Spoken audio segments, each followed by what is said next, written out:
बिस्मिल्लाहिर्रहमानिर्रहीम। अस्सलाम वालेकुम। मेरा नाम डॉक्टर मुदस्सिर हुसैन है और आप देख रहे हैं मेरा यूट्यूब चैनल वेटनरी इनसाइट्स। दोस्तों, आज आपके साथ एक फील्ड कंडीशन का बहुत कॉमन केस डिस्कस करेंगे। ये केस है रिमिनल टिम्पनी का, क्योंकि आजकल फीड की बहुत ज़्यादा शॉर्टेज है, तो उस वजह से जानवरों को इन्फेक्शन का, टिम्पनी का और लैक्टिक एसिडोसिस का बहुत ज़्यादा प्रॉब्लम होता है। ये इस गाय की आप लोग जो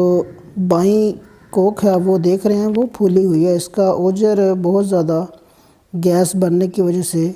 फूला हुआ है, जिसकी वजह से इसको टिम्पनी हो चुकी है।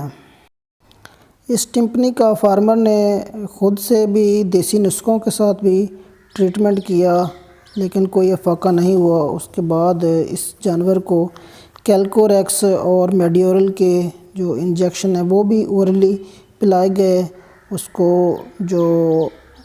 मिनरल ऑयल है वो भी पिलाया गया, लेकिन उसको कोई अफाका नहीं हुआ।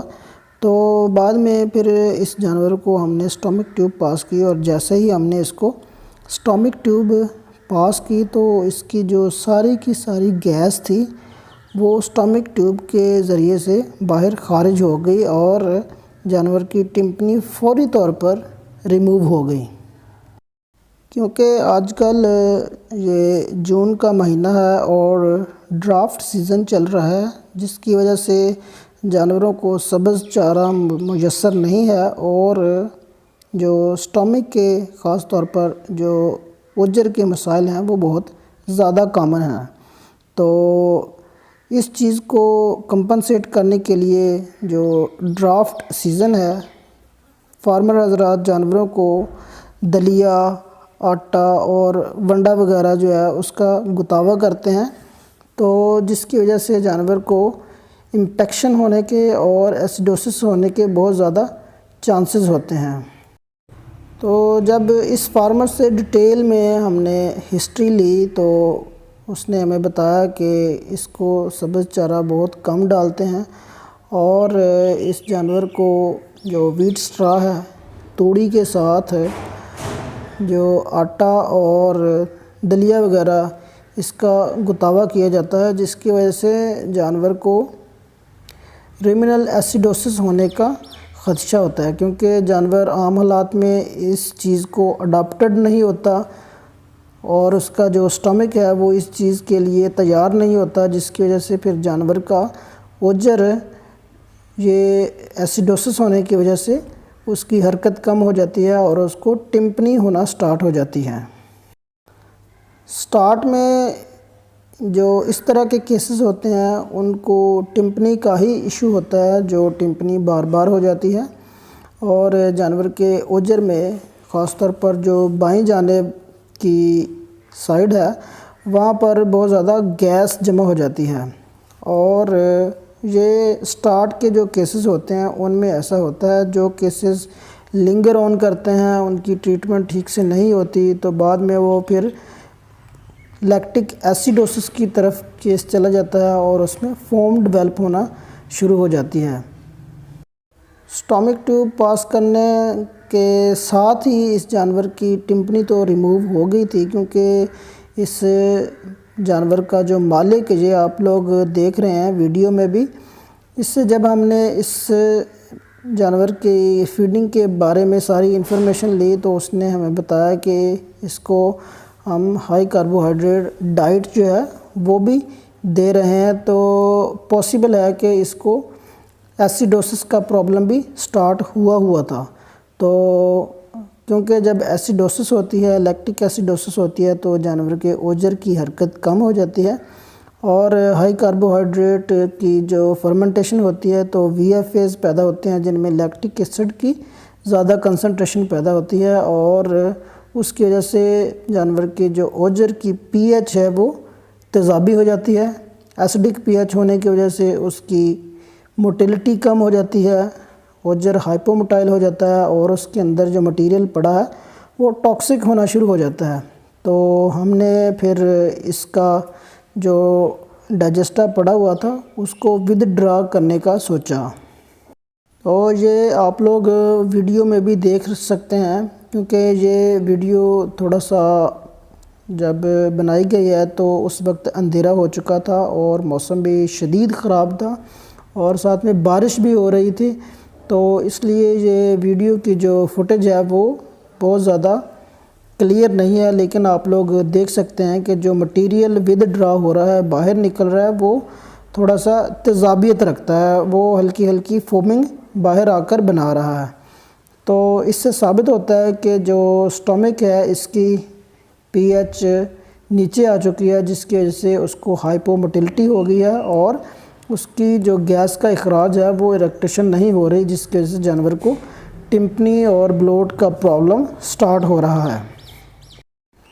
जो cases normally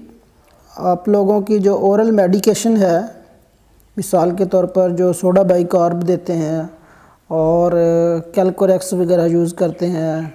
turpentine oil use करते हैं, टीटी ऑयल और साथ में मिनरल ऑयल वगैरह यूज़ करते हैं, तो उससे जो रिज़ॉल्व नहीं होते केसेस, तो फिर उन केसेस की ट्रीटमेंट के लिए आप लोगों को ये ऑप्शन भी यूज़ करना चाहिए, क्योंकि ये एक मैजिक ऑप्शन है और इसके रिज़ल्ट्स भी मैजिक है अगर आप इसको प्रॉपरली करते हैं। तो जब भी आप लोग स्टमक ट्यूब के ज़रिए से जो ओजर का टॉक्सिक मटेरियल है उसको विदड्रा करेंगे, तो इस बात को याद रखें कि हमेशा सारा मटेरियल आप नहीं निकालेंगे, उसका 2/3 मटेरियल आप लोग बाहर निकालेंगे और 2 हिस्से बाहर निकाल कर 1 हिस्सा उसमें पड़ा रहने देंगे। नहीं तो इसके जो नतायज काफ़ी नुकसानदेह होंगे और जानवर को शॉक की कंडीशन डेवलप हो जाएगी और जानवर शॉक की वजह से बैठ जाएगा और उसकी एक्सपायरी होने के भी चांसेस हो सकते हैं। अगर जानवर की कंडीशन काफ़ी सीरियस है और उसको काफ़ी ज़्यादा डिहाइड्रेशन हो चुकी है, उसकी आइज़ संकन है, तो फिर जानवर को फौरी तौर पर उसकी ट्रीटमेंट के साथ साथ उसको एग्रेसिव फ्लूइड थेरेपी दें, क्योंकि जानवर हाइपोवोलेमिक कंडीशंस में होता है तो वो जानवर इतनी जल्दी रिस्पांस नहीं देता। ये आप लोग देख सकते हैं कि जैसे ही हमने इसको स्टमक ट्यूब पास करके इसका जो टॉक्सिक मटेरियल था उसको रिमूव किया, तो उसके फ़ौरन बाद जानवर ने खाना पीना स्टार्ट कर दिया है। तो ये जानवर, इसका जो सिविरिटी थी केस की वो बहुत ज़्यादा सीरियस नहीं थी, तो इसलिए इसने बहुत जल्दी से रिस्पॉन्ड किया है और इसने अभी फीडिंग स्टार्ट कर दी है। ट्रीटमेंट में आप लोग जानवर को 2 से 3 दिन तक एंटीबायोटिक का कवर दें और साथ में फ्लोनिक्सन मैग्लोमिन जो एनसेड है वो साथ में दें और साथ जानवर को एंटी हिस्टामिन वो लाजमी तौर पर दें। और जानवर को जो स्टमक की कॉन्ट्रैक्शंस इंक्रीज़ करने वाली मेडिसिन्स हैं, लेक्सोटाइज़र या ह्यूमन बूस्टर वगैरह, वो साथ में दें। और जानवर की फीडिंग में सोडा बाइकार्ब या मीठा सोडा वो लाजमी तौर पर ऐड करें, क्योंकि आजकल जून का महीना चल रहा है और ड्राफ्ट सीज़न होने की वजह से सब्ज़ चारा अवेलेबल नहीं है। तो इस तरह की कंडीशन में फार्मर हज़रात के लिए एक गाइडलाइन है कि वो क्योंकि ज़्यादा कंसनट्रेट फीड यूज़ करते हैं तो साथ में सोडा बाइकार्ब का यूज़ लाजमी तौर पर करें, क्योंकि मीठा सोडा एक ऐसी चीज़ है जो जानवर के जो ओजर है उसकी एसिडिटी को कम नहीं होने देता, उसकी तेज़ाबियत को बहुत ज़्यादा कम नहीं होने देता और जानवर को लैक्टिक एसिडोसिस से महफूज रखता है। उम्मीद है आपको आज का सेशन अच्छा लगा होगा। मज़ीद इस तरह के सेशन के लिए हमारे चैनल को सब्सक्राइब कीजिए, लाइक और शेयर कीजिए। अपना ख्याल रखिएगा और हमारे इस चैनल का भी। अल्लाह हाफिज़।